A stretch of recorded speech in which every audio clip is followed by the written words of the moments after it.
Hello everyone, Namaste. Khoram Jari Mayam. Ngasi ina putuna lakliba wari asidi. Madhya Pradesh da laiba nitu kaubi nupimacha amabu matau karamna mahaki mama mapana hatkhiba aduga karigi damakta hatliba no haibasigi maramda mayamda ikhanganjarake. Nitugi mama asi like maki mapa asi laikhidabana maram oraga nitugi mama asina atopa nupa amada amuk luhongki ma nitugi mama gi mamingna soba aduga maki anauba mapa se habadi father step father se maki mamingna gangaram kawe ko aduga mukhoy ani si 2018 da luhonge adu luhongaba matung sida nitu su dum pure e maramdi maki mapa laikhidabana maram oraga mama na chatpa matam adi mama na luhongakpa matamda dum inarakpaduni adumain tawraga lakpasida ni gi matungda gangaram amadi sobagisu macha nupi amaga macha nupa amaga amuk fangjare adu adi fanglaba matungsida gangaram ga sobaga se suki matik adi sen thungi maramda yamna warakpa abadi nongmagi changdaba yadaba paisa sina henna changchilakpa aduga senthok lambi sina yam ka hena leijilakta basina maram oraga makoise haryana da chatlaga habati moise thabak tauba horaki bako adu haryana da chatringe mamang sida nitu sidi mokogi mapu amadi maboki manakta thambirame ba kaigino aikanda ahan choirabanina nitu na kitang da orso moigi mateng pangbangam ni chai sing thongbo oiro koli kondai gi makta oiro moina kitang da su mateng pangani aduga hayeng moina kitang paisa gi hadi soba amasung gangaram na mokoyanina kara paisa da kitang hadi financially well oirakpa matamda Mokoi giduda amuk pubisi asmaina hainaraga gangaram amadi sobase Haryana da chatkre aduga chahi ani mukleiraba matungda mokoi si khara adi paisa se kitang nungairakpa abadi gangaram jina mystery oina thabak tawre aduga gangara soba sina amu gangaram gi matung ilaga thabak sida dum punna suminareba matai manause aduga mokoi ni se kitang nungairak khala abanina mokoi sina amu khanare habadi nitu se lakshen biraga thambirase aduga mokoi to su kitang mateng pangna habadi mama ga mapa ga thabak shuraga chatlasu mana koli kondai adagi chai sing makto su thongaga adagi maki mahai tamba oiro hadi Haryana da dum mapa sina maming kai ga chanbiraga tabhalage haiduna smain tawdana lawrure aduga gangaram sina anakpa school amda suming chanbire smain tawraga mokoi se yam nungaina lerame adubu tha ama 1.5 months minus surakpa matamsida habadi nitu zigi magi mawong matause khangba horaeba habadi soba amadi gangaram sina khara chingnaba dagi dum khangba horakpado habadi hana su mamangda su magi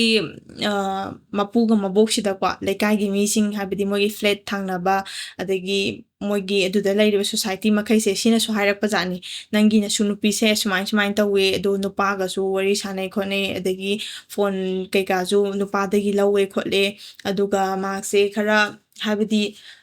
nupa khudinga dum hadi ngasi na mu amagong sapminaba ngasi ga mu amagong sapminaba sumain tawe khotle kaina mayam complain torakpa jani mapuga maboksida adu mapuga mapoksina hadi yamna Pausada kwa hadi chahi tara humdo khatang shuri bangang sina bukai khangdorige habidi hojik torisina hayeng wai magi tungda hadi sumaina mak tongni habisu laite khote kaine yamna yetna ba haitare ne magi maboka mapusina duga sigi wari se gangaram amadi sobada su kashu tamde ba magi habidi mapu maboksina kwa adu hojiki Haryana sida laaba matung sida nitugi mawong matause hadi gangaram sina khangba horeba adagi phone je nituna sina base adum lotlaga thamba haitare ne dum hadi mapa sida di uhandabida lotlaga thamba adubu soba di khangeba machi phone sine aduga karam kanda maji kamain tor sina bokpa loin khangeba mama sina de adubu mama sina chairuba hadi nang adumai tawgonu khorkanu kai kinang nupa gori sanai no kholino habidi chumnagi chamchamba wari watai sanabani khopani nganga gasu adum khumakpa haitare ne machinje pakpa khumba koi yamna akhoi da su leidaine habidi mama mapa je thakha naidabi hadi mama mapa kitang lapna leinarakpa gi hongnabi ani mama mapa da thakha yam naidabase nitu da tawe basigi magi mawongse aduga nongma ꯁꯣꯕꯥꯁꯤꯅ ꯒꯪꯒꯥꯔꯥꯝꯁꯤꯗ ꯍꯥꯏꯕ ꯍꯥꯏꯇꯥꯔꯦ ꯅꯪꯁꯨ ꯈꯤꯇꯪ ꯆꯩꯌꯣ ꯅꯪꯒꯤꯁꯨ ꯅꯆꯥꯅꯨꯄꯤꯅꯦ ꯍꯥꯏꯕꯗꯤ ꯃꯥꯒꯤ ꯃꯑꯣꯡꯁꯦ ꯌꯥꯝꯅ ꯐꯖꯗ꯭ꯔꯦ ꯈꯣꯠꯇ꯭ꯔꯦ ꯍꯥꯏꯕꯗꯤ ꯑꯩꯅ ꯆꯩꯔꯒꯁꯨ ꯃꯥꯅ ꯑꯗꯨꯝ ꯈꯨꯝꯃꯛꯑꯦ ꯈꯣꯠꯂꯦ ꯈꯤꯇꯪ ꯉꯥꯡꯕꯤꯌꯣ ꯈꯣꯠꯂꯣꯅ ꯍꯥꯏꯕꯁꯤꯗ ꯒꯪꯒꯥꯔꯥꯝꯁꯤꯅꯁꯨ ꯆꯩꯕ ꯍꯥꯏꯇꯥꯔꯦ ꯅꯤꯇꯨꯁꯤꯗ ꯀꯩꯒꯤ ꯅꯪ ꯑꯗꯨꯃꯥꯏꯅ ꯍꯥꯏꯗꯤ ꯃꯥꯒꯤ ꯋꯥꯔꯤ ꯁꯥꯟꯅꯕꯁꯦ ꯐꯣꯟꯗꯃꯛꯇ ꯑꯣꯏꯔꯁꯨ ꯋꯥꯔꯤ ꯁꯥꯟꯅꯕꯗ ꯌꯥꯝꯅ ꯐꯖꯗꯕ ꯋꯥꯍꯩ ꯋꯥꯇꯥ ꯌꯥꯎꯕ ꯑꯗꯒꯤ ꯍꯧꯖꯤꯛꯀꯤ ꯅꯤꯇꯨ ꯍꯥꯏꯔꯤꯕ ꯅꯨꯄꯤ ꯃꯆꯥꯁꯦ ꯁꯤꯁꯤꯒꯤꯁꯨ ꯇꯣꯉꯥꯟꯕ ꯃꯥꯒꯤ ꯋꯥꯔꯤ ꯑꯃꯁꯨ ꯂꯩꯔꯤꯕ ꯍꯥꯏꯕꯗꯤ ꯃꯥꯁꯦ ꯅꯨꯄꯥꯁꯤꯡꯁꯤꯒ ꯌꯥꯝꯅ ꯍꯥꯏꯕꯗꯤ ꯔꯤꯂꯦꯁꯟꯁꯤꯞꯇ ꯍꯥꯏꯗꯤ ꯐꯤꯖꯤꯀꯦꯜꯂꯤ ꯔꯤꯂꯦꯁꯟꯁꯤꯞ ꯂꯩꯔꯛꯄ ꯑꯗꯨꯒ ꯃꯥꯁꯦ ꯑꯦꯗꯤꯛ ꯑꯣꯏꯈꯤꯕꯀꯣ ꯑꯩꯈꯣꯏꯒꯤ ꯁꯦꯛꯆꯨꯋꯦꯜꯂꯤ ꯔꯤꯂꯦꯁꯟꯁꯤꯞꯁꯦ ꯁꯤꯁꯤꯗ ꯃꯥꯁꯦ ꯌꯥꯝꯅ ꯑꯦꯗꯤꯛ ꯑꯣꯏꯁꯟꯈꯤꯕꯗꯣ ꯑꯗꯨꯗꯨꯅ ꯃꯔꯝ ꯑꯣꯏꯔꯒ ꯏꯚꯟ ꯃꯥꯁꯦ ꯀꯣꯜꯗ ꯋꯥꯔꯤ ꯁꯥꯟꯅꯕꯗ ꯑꯗꯨꯒꯨꯝꯕ ꯋꯥꯍꯩ ꯋꯥꯇꯥ ꯐꯖꯗꯕ ꯃꯌꯥꯝ ꯑꯃ ꯍꯥꯞꯄꯦꯕ ꯑꯗꯨꯗꯨꯅ ꯃꯔꯝ ꯑꯣꯏꯔꯒ ꯍꯥꯏꯗꯤ ꯃꯃꯥꯁꯤꯅ ꯒꯪꯒꯥꯔꯥꯝꯁꯤꯗ ꯍꯥꯏꯔꯦ ꯑꯗꯨꯒ ꯒꯪꯒꯥꯔꯥꯝꯁꯤꯅ ꯅꯤꯇꯨꯁꯤꯗ ꯆꯩꯔꯨꯕ ꯃꯇꯝꯗꯁꯨꯀꯣ ꯅꯤꯇꯨꯁꯤꯅ ꯌꯥꯝꯅ ꯎꯁꯤꯠ ꯊꯑꯣꯏꯗꯕꯤꯗ ꯅꯪ ꯀꯔꯤ ꯑꯣꯏꯔꯤꯒꯦ ꯑꯩꯉꯣꯟꯗ ꯆꯩꯕꯒꯤ ꯑꯗꯒꯤ ꯅꯪꯁꯦ ꯍꯥꯏꯗꯤ ꯅꯪꯅ ꯑꯩꯉꯣꯟꯗ ꯆꯩꯕꯒꯤ ꯀꯔꯤ ꯔꯥꯏꯠ ꯂꯩꯒꯦ ꯀꯥꯏꯅ ꯌꯥꯝꯅ ꯎꯁꯤꯠ ꯊꯑꯣꯏꯗꯕꯒꯤ ꯃꯑꯣꯡꯗꯀꯣ ꯍꯥꯏꯗꯤ ꯃꯄꯥꯁꯤꯗ ꯃꯆꯤꯟ ꯈꯨꯝꯕ ꯑꯗꯒꯤ ꯐꯨꯗꯅ ꯆꯩꯗꯅ ꯃꯃꯥ ꯃꯄꯥꯁꯤꯅ ꯐꯨꯗꯅ ꯆꯩꯗꯅ ꯐꯅ ꯀꯟꯅ ꯋꯥꯔꯛꯑꯕꯁꯨ ꯍꯥꯏꯕꯗꯤ ꯃꯍꯥꯛꯄꯨ ꯍꯥꯏꯕꯗꯤ ꯑꯩꯈꯣꯏꯅ ꯂꯥꯛꯁꯟꯕ ꯉꯝꯕꯒꯤ ꯂꯦꯚꯦꯜꯁꯦ ꯁꯤ ꯀ꯭ꯔꯣꯁ ꯇꯧꯈ꯭ꯔꯦꯕ ꯅꯤꯇꯨꯁꯦ ꯑꯗꯨꯅ ꯃꯣꯏꯁꯤꯅ ꯀꯩꯝꯇ ꯂꯥꯛꯁꯟꯕ ꯉꯝꯃꯛꯇꯕ ꯍꯥꯏꯕꯗꯤ ꯃꯥꯁꯦ ꯋꯥꯔꯤꯃꯛꯇ ꯁꯥꯟꯅꯔꯁꯨ ꯍꯥꯟꯅꯗꯤ ꯂꯣꯟꯅ ꯂꯣꯟꯅ ꯁꯥꯟꯅꯔꯝꯕꯁꯦ ꯍꯥꯏꯕꯗꯤ ꯍꯧꯖꯤꯛꯇꯤ ꯁꯨꯝ ꯐꯣꯡꯒꯠꯂꯛꯄ ꯑꯗꯒꯤ ꯈꯤꯇꯪ ꯆꯩꯔꯨ ꯉꯥꯡꯉꯨ ꯇꯧꯔꯒꯅ ꯊꯣꯡ ꯂꯣꯟꯁꯤꯟꯈ꯭ꯔꯒ ꯀꯥ ꯃꯅꯨꯡꯁꯤꯗꯒꯤ ꯍꯥꯏꯕꯗꯤ ꯃꯥꯁꯤꯅ ꯐꯣꯟ ꯋꯥꯔꯤ ꯁꯥꯟꯅꯔꯛꯄꯁꯤꯗ ꯑꯩꯈꯣꯏꯒꯤ ꯃꯤ ꯇꯨꯝꯕ ꯌꯥꯍꯟꯗꯕꯒꯤ ꯆꯥꯡꯗ ꯋꯥꯔꯤ ꯁꯥꯟꯅꯕꯁꯦ ꯁꯨꯃꯥꯏꯅ ꯐꯥꯎꯕ ꯁꯥꯟꯅꯈꯠꯂꯛꯄ ꯑꯁꯨꯛꯀꯤ ꯃꯇꯤꯛ ꯍꯥꯏꯕꯗꯤ ꯐꯣꯡꯒꯠꯂꯛꯄ ꯎꯁꯤꯠꯇꯕ ꯑꯗꯒꯤ ꯉꯁꯤꯁꯦ ꯐꯣꯟꯁꯦ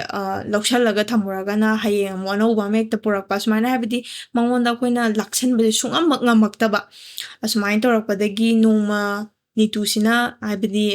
ꯃꯃꯥꯁꯤꯗꯀꯣ ꯁꯣꯕꯥꯁꯤꯗ ꯍꯥꯏꯌꯦ ꯄꯩꯁꯥ ꯈꯤꯇ ꯄꯤꯌꯣ ꯑꯩ ꯂꯥꯏꯔꯤꯛ ꯈꯔ ꯂꯩꯔꯨꯒꯦꯅ ꯍꯥꯏꯕ ꯍꯥꯏꯇꯥꯔꯦꯅꯦ ꯑꯗ ꯁꯣꯕꯥꯁꯤꯅ ꯀꯩꯒꯤ ꯅꯪꯅ ꯀꯥꯏꯗ ꯆꯠꯂꯒ ꯅꯪꯅ ꯀꯩ ꯂꯥꯏꯔꯤꯛ ꯂꯩꯔꯨꯗꯣꯏꯕ ꯑꯗꯨ ꯅꯪꯅ ꯂꯩꯍꯟꯅꯤꯡꯉꯤꯕ ꯂꯥꯏꯔꯤꯛꯇꯣ ꯍꯥꯏꯔꯛꯑꯣ ꯅꯄꯥꯗ ꯂꯩꯍꯟꯒꯦꯅ ꯁꯨꯃꯥꯏꯅ ꯍꯥꯏꯔꯒ ꯒꯪꯒꯥꯔꯥꯝꯁꯤꯗ ꯍꯥꯏꯔꯒ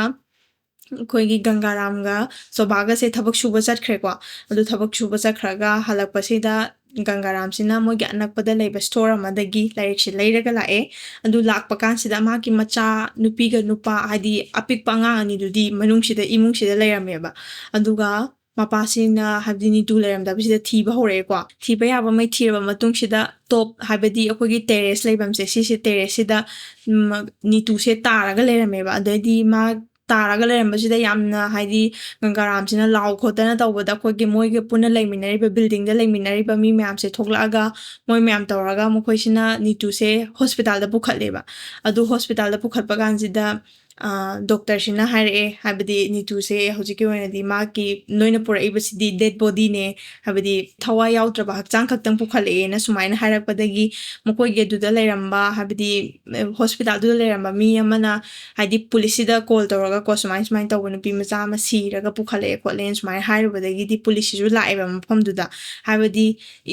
ꯌꯥꯝꯅ ꯅꯧꯔꯤꯕ ꯆꯍꯤ 12 ꯈꯛꯇꯪ ꯉꯥꯏꯔꯤꯕ ꯑꯉꯥꯡ ꯅꯨꯄꯤ ꯑꯃ ꯁꯨꯃꯥꯏꯅ ꯍꯥꯏꯗꯤ ꯁꯤꯔꯒ ꯂꯩꯔꯝꯕ ꯍꯥꯏꯁꯦ ꯁꯤ ꯀꯦꯁ ꯌꯥꯝꯅ ꯆꯥꯎꯕ ꯀꯦꯁ ꯑꯃ ꯊꯣꯛꯄ ꯌꯥꯏꯗꯅ ꯑꯗꯨꯒꯤ ꯄꯨꯂꯤꯁꯁꯦ ꯂꯥꯛꯑꯦ ꯄꯨꯂꯤꯁꯁꯦ ꯂꯥꯛꯑꯒ ꯃꯇꯧ ꯀꯃꯥꯏꯅ ꯁꯤꯕꯅꯣ ꯈꯣꯠꯄꯅꯣꯁꯦ ꯍꯪꯗ꯭ꯔꯤꯉꯩꯁꯤꯗ ꯍꯥꯏꯗꯤ ꯒꯪꯒꯥꯔꯥꯝꯁꯤꯗꯀꯣ ꯃꯣꯏꯒꯤ ꯒꯪꯒꯥꯔꯥꯝꯒ ꯁꯣꯐꯥꯁꯤꯒꯤ ꯃꯅꯥꯛꯁꯤꯗ ꯆꯪꯁꯜꯂꯒ ꯍꯥꯏꯔꯦ ꯃꯗꯨꯗꯤ ꯅꯣꯏꯁꯤ ꯅꯣꯏꯅ ꯆꯤꯡꯅꯕ ꯃꯤꯒ ꯂꯩꯕ꯭ꯔꯥ ꯍꯥꯏꯕꯗꯤ ꯅꯨꯄꯤ ꯃꯆꯥꯁꯤꯒ ꯀꯩꯀꯩ ꯅꯨꯡꯉꯥꯏꯅꯈꯤꯗꯕꯒꯨꯝꯕ ꯃꯤꯒꯨꯝꯕ ꯂꯩꯕ꯭ꯔꯥ ꯈꯪꯉꯒꯗꯤ ꯍꯥꯏꯔꯛꯑꯣ ꯔꯦꯖꯤꯁꯇꯥꯔ ꯇꯧꯔꯛꯑꯣ ꯑꯩꯈꯣꯏ ꯑꯗꯨꯒꯤ ꯃꯊꯛꯇ ꯏꯟꯚꯦꯁꯇꯤꯒꯦꯠ ꯇꯧꯒꯦ ꯈꯣꯠꯀꯦꯅ ꯄꯨꯂꯤꯁꯁꯤꯅ ꯍꯥꯏꯔꯦꯀꯣ ꯑꯗꯨꯀꯥꯟꯁꯤꯗ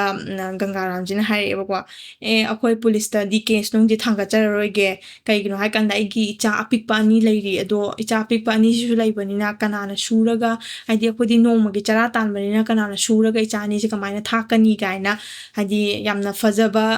ꯋꯥꯉꯥꯡ ꯋꯥꯇꯥ ꯇꯧꯔꯒ ꯍꯥꯏꯕꯗꯤ ꯄꯨꯂꯤꯁꯁꯤꯗ ꯍꯥꯏꯔꯛꯄꯁꯤꯗ ꯑꯍꯥꯟꯕꯗ ꯄꯨꯂꯤꯁꯁꯦ ꯊꯥꯖꯔꯝꯃꯦꯕꯀꯣ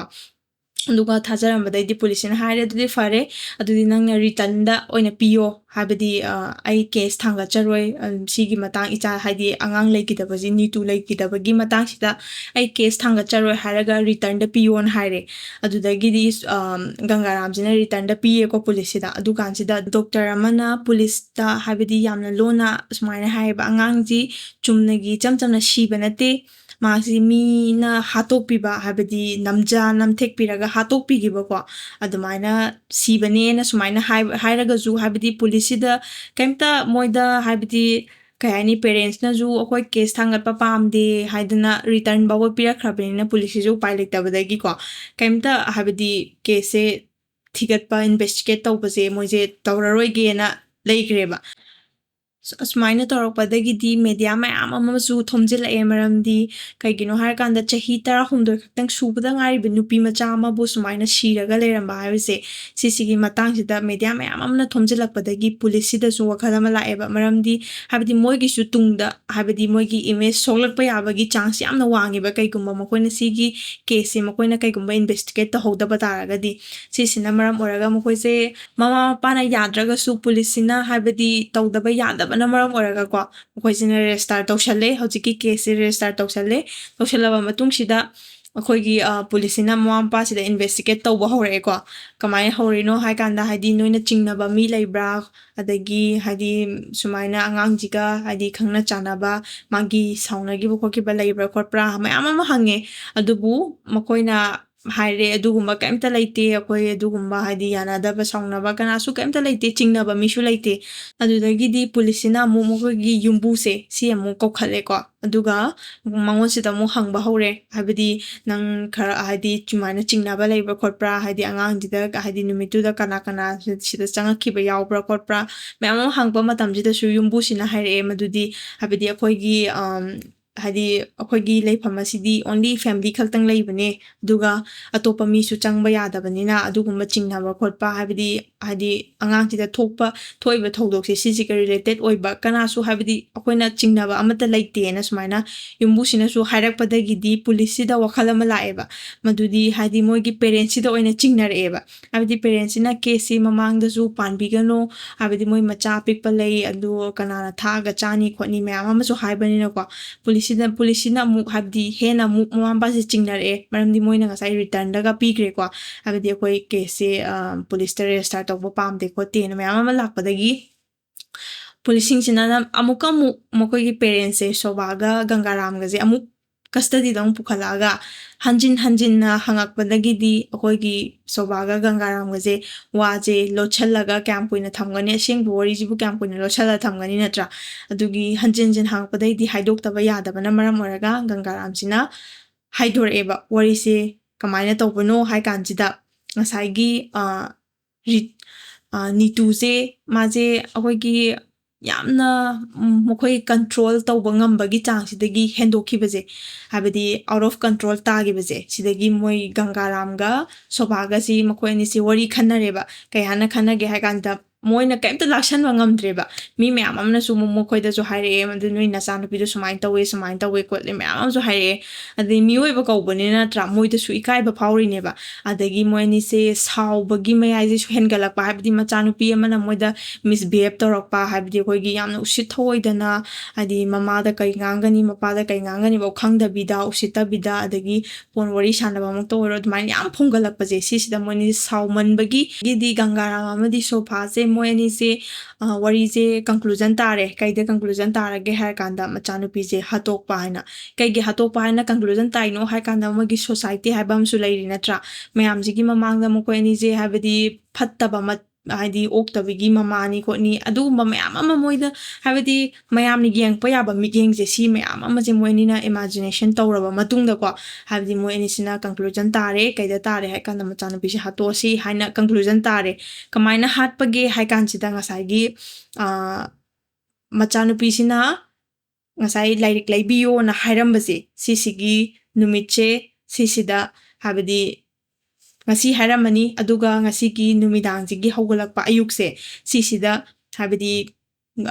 nitu na tumba hawatringai matam aduga yamna ngalingai matam mi habadi mayamjina hawgatna dringai matam se sisida gangaram amadi sofa je mokogi magi room sida nitu gi room sida changaga nitu je habadi nitu gi makhut sina mama sina parani ko aduga mon se tawraga koigi angang sigi mamai sida ko nitu sigi mamai sida namjalaga hatlane ba hat pai je dum namjala thamagan makhom khut thin ma khotpa tawbada habadi makhom khuse chong yam kan chong hadi siram dai haisida bu yam kan hadi masage araiba energy to loin putho thillidana aduda thinba sida bawa kano tawdana ngagi makhong si bawa hadi phadana khotana tawraga ko almaina tawraga hatoba matung sida moini na nitu se pukhatlaga terrace ta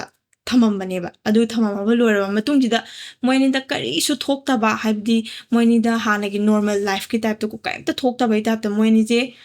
ꯊꯕꯛ ꯆꯠꯈ꯭ꯔꯦ ꯊꯕꯛ ꯆꯠꯂꯒ ꯃꯣꯏꯒꯤ ꯊꯕꯛꯀꯤ ꯍꯥꯏꯕꯗꯤ ꯃꯄꯨꯁꯦ ꯍꯥꯏꯕꯗꯤ ꯃꯍꯥꯖꯣꯟꯁꯦ ꯁꯤꯁꯤꯗ ꯍꯥꯏꯕꯗꯤ ꯄꯩꯁꯥ ꯈꯔ ꯄꯤꯕꯤꯌꯣ ꯈꯣꯠꯄꯤꯌꯣ ꯑꯩꯒꯤ ꯏꯆꯥꯅꯨꯄꯤꯗꯨꯒꯤ ꯑꯩꯒꯤ ꯏꯆꯥꯅꯨꯄꯤ ꯅꯤꯇꯨꯒꯤ ꯂꯥꯏꯔꯤꯛ ꯂꯩꯗꯣꯏꯅꯦ ꯈꯣꯠꯇꯣꯏꯅꯦ ꯉꯁꯤꯗꯤ ꯂꯩꯇꯕ ꯌꯥꯔꯣꯏ ꯉꯔꯥꯡꯗꯒꯤ ꯍꯥꯏꯔꯛꯄꯅꯤ ꯀꯥꯏꯅ ꯁꯨꯃꯥꯏꯅ ꯌꯥꯝꯅ ꯃꯥꯟꯅ ꯍꯥꯏꯔꯒ ꯃꯣꯏ ꯃꯍꯥꯖꯣꯟꯁꯤꯗꯒꯤ ꯄꯩꯁꯥꯁꯦ ꯂꯧꯔꯒ ꯂꯥꯛꯑꯒ ꯑꯩꯈꯣꯏꯒꯤ ꯍꯥꯏꯗꯤ ꯂꯥꯏꯔꯤꯛꯀꯥꯁꯦ ꯂꯩꯔꯒ ꯆꯪꯉꯛꯑꯀꯥꯟ ꯃꯇꯨꯡꯁꯤꯗꯅꯦꯕ ꯃꯥꯅ ꯇꯦꯔꯦꯁꯇꯒ ꯀꯥꯈꯠꯂꯒ ꯃꯆꯥꯅꯨꯄꯤ ꯁꯤꯔꯝꯃꯦ ꯈꯣꯠꯂꯦꯅ ꯂꯥꯎꯗꯅ ꯈꯣꯠꯇꯅ ꯇꯧꯔꯒ ꯗꯣꯛꯇꯔ ꯄꯨꯈꯤꯕꯁꯦ ꯁꯨꯃꯥꯏꯅ ꯒꯪꯒꯥꯔꯥꯝꯁꯤꯅ ꯄꯨꯂꯤꯁꯇ ꯂꯤꯊꯣꯔꯛꯑꯦ ꯑꯗꯨꯗꯒꯤꯗꯤ ꯄꯨꯂꯤꯁꯁꯤꯅꯁꯨ ꯑꯩꯈꯣꯏ ꯃꯌꯥꯝꯅꯁꯨ ꯂꯣꯏꯅ ꯈꯪꯕ ꯉꯝꯃꯦ ꯃꯗꯨꯗꯤ ꯃꯃꯥ ꯃꯄꯥꯅ ꯅꯤꯇꯨꯁꯦ ꯍꯥꯠꯄꯅꯤ ꯍꯥꯏꯕꯁꯦ ꯑꯗꯨꯕꯨ ꯍꯧꯖꯤꯛ ꯍꯧꯖꯤꯛꯁꯨ ꯑꯗꯨꯝ ꯃꯁꯤꯒꯤ ꯀꯦꯁꯁꯦ ꯀ꯭ꯂꯣꯁ ꯇꯧꯗ꯭ꯔꯤꯀꯣ ꯍꯧꯖꯤꯛ ꯍꯧꯖꯤꯛꯁꯨ ꯑꯗꯨꯝ ꯆꯠꯊꯔꯤ ꯃꯔꯝꯗꯤ ꯃꯥꯒꯤ ꯃꯅꯨꯡꯗ ꯑꯇꯣꯞꯄ ꯋꯥꯔꯤ ꯂꯩꯕ꯭ꯔꯥ ꯍꯥꯏꯕꯗꯤ ꯃꯉꯣꯟꯗ ꯐꯤꯖꯤꯀꯦꯜꯂꯤ ꯇꯣꯔꯆꯔ ꯇꯧꯈꯤꯕ ꯈꯣꯠꯈꯤꯕ ꯂꯩꯕ꯭ꯔꯥ ꯍꯥꯏꯗꯤ ꯁꯤꯒꯨꯝꯕ ꯃꯌꯥꯝ ꯑꯃ ꯍꯥꯏꯕꯗꯤ ꯃꯅꯨꯡꯗ ꯂꯩꯔꯤꯕ꯭ꯔꯥ ꯍꯥꯏꯅ ꯄꯨꯂꯤꯁꯅ ꯑꯗꯨꯝ ꯍꯧꯖꯤꯛꯁꯨ ꯑꯗꯨꯝ ꯀꯦꯁꯁꯦ ꯀ꯭ꯂꯣꯁ ꯇꯧꯕ ꯂꯩꯇ꯭ꯔꯤꯕ ꯑꯗꯨꯝ ꯆꯠꯊꯔꯤ ꯑꯗꯨ ꯁꯤꯒꯤ ꯍꯥꯏꯗꯤ ꯍꯧꯖꯤꯛ ꯑꯩꯅ ꯂꯤꯔꯤꯕ ꯃꯇꯥꯡꯁꯦ ꯁꯤꯁꯤ ꯄꯥꯎꯗꯪꯅꯦꯕ ꯑꯩꯈꯣꯏ ꯍꯧꯖꯤꯛ ꯇ꯭ꯋꯤꯇꯔꯗꯒꯤ ꯀꯩꯗꯒꯤ ꯑꯩꯈꯣꯏꯅ ꯐꯪꯕ ꯉꯝꯃꯤꯁꯦ ꯑꯗꯣ ꯃꯈꯥ ꯇꯥꯕ ꯋꯥꯔꯤ ꯂꯩꯔ ꯇꯥꯔꯒꯁꯨ ꯑꯗꯨꯝ ꯑꯩ ꯃꯌꯥꯝꯗ ꯑꯞꯗꯦꯠ ꯇꯧꯖꯔꯛꯀꯦ ꯃꯌꯥꯝꯅ ꯑꯁꯤꯒꯨꯝꯕ ꯑꯁꯦꯡꯕ ꯊꯣꯛꯈꯤꯕ ꯋꯥꯔꯤꯁꯤꯡ ꯑꯁꯤ ꯇꯥꯕ ꯐꯪꯕꯤꯅꯕꯒꯤꯗꯃꯛꯇ ꯑꯩꯒꯤ ꯆꯦꯅꯦꯜ ꯑꯁꯤꯕꯨ ꯁꯕꯁꯀ꯭ꯔꯥꯏꯕ ꯇꯧꯕꯤꯔꯝꯃꯨ ꯉꯁꯤꯒꯤꯗꯤ ꯊꯥꯒꯠꯆꯔꯤ